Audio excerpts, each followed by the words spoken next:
안녕하십니까. 매일 교과 나눔에 오신 모든 분들을 진심으로 환영합니다.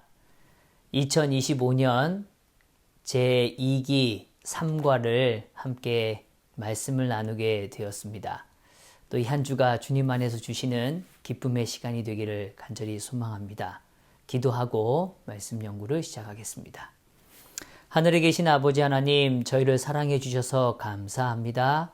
하나님, 정말 오늘 우리에게 이 시대에 가장 적절한 기별들을 허락해 주시고 오늘 우리가 그 진리를 확신하고 믿음으로 인하여 하나님 안에서 기뻐하며 또 나누며 또 주님을 찬양하며 살아갈 수 있도록 인도하여 주시옵소서. 이 시간을 주님께 온전히 맡기며 사랑 많으신 예수 그리스도의 이름으로 기도드리옵나이다. 아멘. 우리는 2025년 제2기를 맞아서 암시, 형상, 상징이라는 제목 하에 말씀을 연구하고 있죠. 특별히 성경 예언을 연구하는 방법이라는 아주 중요하고 구체적인 접근에 대하여 우리에게 소개해 주고 있습니다. 매우 흥미롭고 즐거운 시간을 보내고 있는 것 같아요. 근데 사실 제목이 조금 이상하게 느껴지고 익숙하게 다가오지 않으실지도 모르겠어요. 그러나 이 한기가 다 지나고 나면 분명히 성경에 나타난 예언을 이해하는 일에 매우 중요한 원칙들을 발견하셨을 것이고 또 적용해 감으로 인해서 우리의 영적인 여정에 큰 힘이 되어줄 거라고 생각합니다. 1과에서는 예언의 몇 가지 원칙들을 살펴보았습니다. 우리가 예언을 이해할 때 다루게 되는 아주 중요한 원칙들을 우리는 확인했죠. 2과에서는 창세기의 기초를 다루었습니다. 지난과에 살폈던 내용 중에 한 부분을 먼저 읽어드리고자 합니다. 일반적으로 성경에서 어떤 개념이나 상징이 처음 언급될 때, 특히 창세기의 첫 장들에서 언급되면 그 개념에 대한 기본적인 이해를 형성하며 이는 이후에 해당 개념이 어떻게 사용되었는지를 이해하는 데 도움이 된다. 이제 이 문장이 분명하게 이해되어지리라고 생각합니다. 성경은 언어로 형성되어진 글입니다. 생각과 감정과 지식 그리고 이야기 등을 문자로 표현되어진 것을 우리는 글이라고 말하죠. 근데 성경이 놀라운 이야기는, 놀라운 점은 이 신의 생각과 감정 그리고 지식과 이야기가 인간에 전달되어지는 도구로서 글이 활용되었다는 겁니다. 우리는 하나님의 뜻을 이해하고 하나님을 알아가며 소통하는 그 기초로서 너무도 값진 선물로서 우리에게 성경을 허락해 주신 겁니다.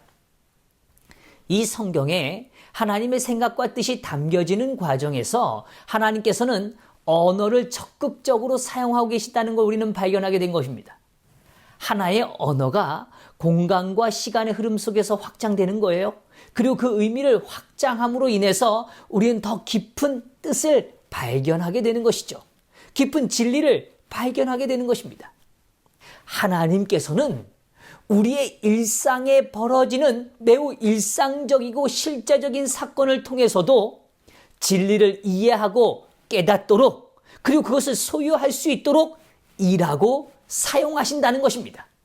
여기 교과에선 이렇게 설명합니다. 성경의 모든 곳에서 중의적 의미를 찾을 수 있지만 하나님께서는 실제 사람들이 관련된 실제 사건을 통해서도 당신이 교회를 위해 미래에 행하실 일을 우리에게 가르치시는데 사용하실 수 있음을 항상 기억해야 한다. 하나님께서는요, 우리의 삶에 펼쳐지는 어떤 사건들요, 아주 실제적인 사건들요, 우리가 경험하고 느낄 수 있는 사건들요, 그러한 사건들을 영적인 이해와 예언적인 깨달음을 위해서 매우 적극적으로 사용하고 계신다는 것입니다. 그러한 것들을 통하여 교훈의 도구로 쓰고 계시다는 걸 밝혀주는 것이죠. 이러한 이해를 바탕으로 이번 주 교과의 총 주제를 확인해 보고자 합니다. 주제가 무엇입니까? 결혼에서 가져온 심상, 이미지입니다. 결혼을 통해서 우리가 이해하게 되는 이미지예요. 그것을 통하여 우리는 예언에 대한 분명한 이해 그리고 진리를 확인하게 된다는 것입니다. 교과의 저자는 예언을 이해하기 위하여 또 다른 하나의 기둥으로서 일상적 사건의 연관성을 우리에게 밝혀주고 있는 것입니다. 결혼이란 문자 그대로의 실제적 사건입니다. 결혼은 한 남자와 여자가 만나서 사랑의 언약을 맺는 매우 실제적 사건이죠. 이것은 이 땅을 살아가는 이들에게 있어서 복음을 막론하고 펼쳐지는 매우 뜻깊은 사건입니다. 인생에서 정말 잊지 못하는 매우 중요한 의식이고 평생의 기억에 간직되어지는 사건인과 동시에 우리의 일상 속에서 비교적 자주 접하는 사건입니다. 아마 우리 성도님들은 지난주에 결혼식에 참여하셨을지도 모릅니다. 그리고 다음 주에 결혼식에 가실지도 몰라요. 오늘 가족 중에서 누군가 결혼식을 맞이할지도 모릅니다. 1년이라는 시간 속에 우리는 정말 결혼과 연관되어진 일들을 많이 간접적으로, 직접적으로 경험하며 살아간다는 것입니다. 오늘 하나님께서는 이 결혼이라는 실제적 사건을 사용하셔서 우리를 진리로 인도하시고 계시고 장차 펼쳐질 일들을 분명하게 이해하고 깨달을 수 있도록 그 이미지를 확실히 이해할 수 있도록 인도해 주고 계시다는 것입니다. 결혼은 가장 친밀한 관계의 한 표현입니다. 그 결혼에는 사랑이란 위대한 속성이 기반되어 있죠. 물론 현대의 개념은 하나님께서 말씀해 주시는 정말 아름다운 결혼 언약을 이해하기에는 너무나 많이 왜곡되어 있고 변질되어 있는 면이 사실입니다. 그럼에도 불구하고 결혼은 여전히 오늘 우리의 삶에 매우 중요한 관계적 언약이라는 걸 우리는 동의하게 되는 것입니다. 그러한 측면에서 결혼은 여전히 진리를 이해하는 또 예언적인 관점을 이해하는 일에 있어서 매우 중요한 도구로 쓰임받고 있다는 것이죠. 결혼은 단순히 우리를 행복하게 하는 것 이상으로 우리 자신과 하나님과의 관계에 대한 심도 있는 교훈을 배우는 학교가 되어야 한다. 이 한 주를 통해서 결혼이라는 매우 실제적 사건이자 개념을 통하여 하나님께서 우리에게 보여주고자 하시는 하나님과 백성의 관계, 우리를 향한 그분의 사랑, 우리를 구속하기 위한 그분의 어떤 일까지 하셨는지에 대한 교훈을 우리는 차분히 발견하고 확신하기를 원하는 것입니다. 자, 그러면 일요일 소지로 오늘 좀 나아가 보겠습니다. 4월 13일 일요일, 오늘 제목은 한 몸입니다. 성경은 하나님께서 인류가 얼마나 더 가깝게, 더 친밀하게 관계를 맺고 계신지를 지속적으로 보여주기를 원하고 있습니다. 이런 하나님의 말씀을 잘 확인할 수 있는 은유가 바로 결혼인 것이죠. 창세기 2장 23절과 25절엔 이렇게 말씀해 주세요. 아담이 이르되 이는 내 뼈 중에 뼈요 살 중에 살이라. 이것을 남자에게서 취하였은즉 여자라 부르리라 하니라.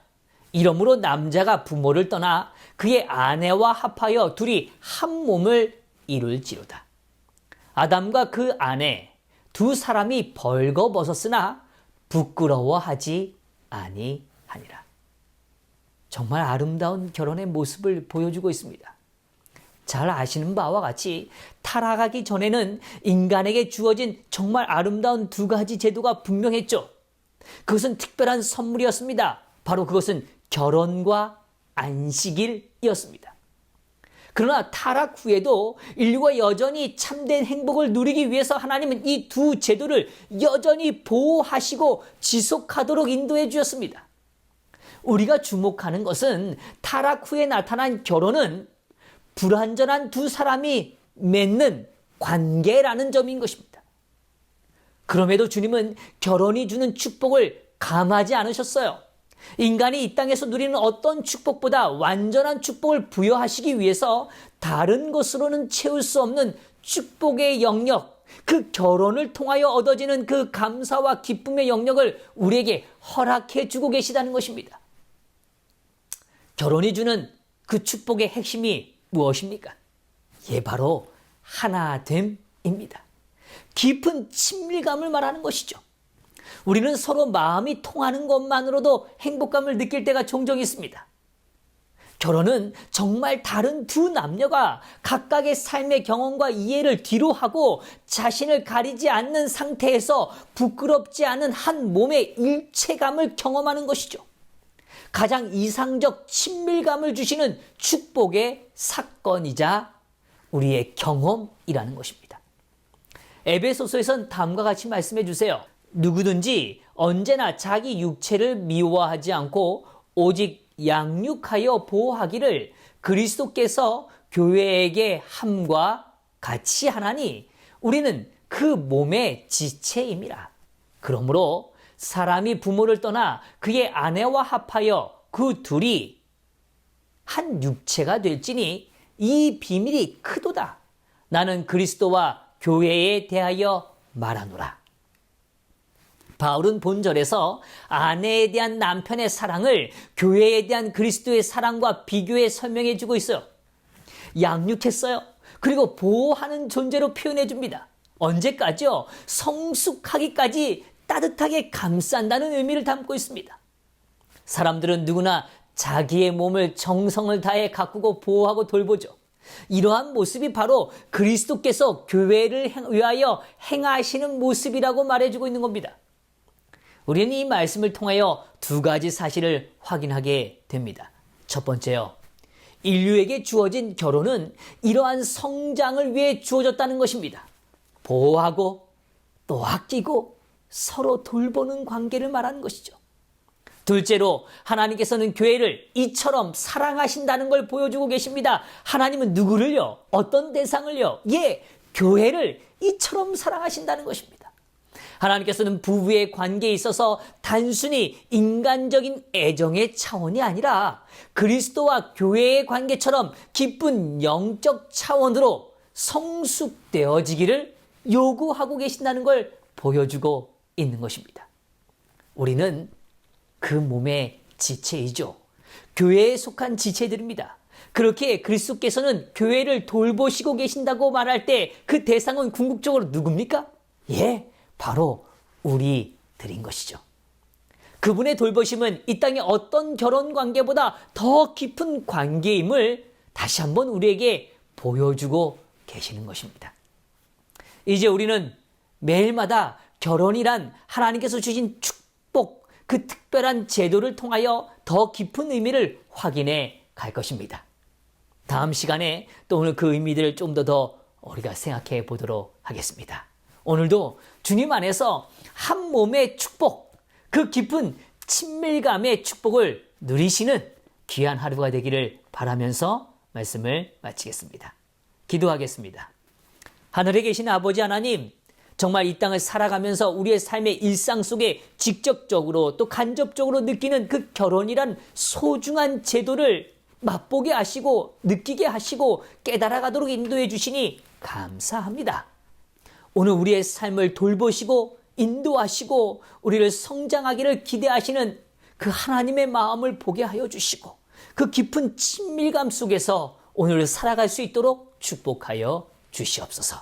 이 하루를 주님께 온전히 맡기며 오늘 우리의 삶이 다시 한번 하나님께 영광이 되기를 바라오며 사랑 많으신 예수 그리스도의 이름으로 기도드리옵나이다. 아멘.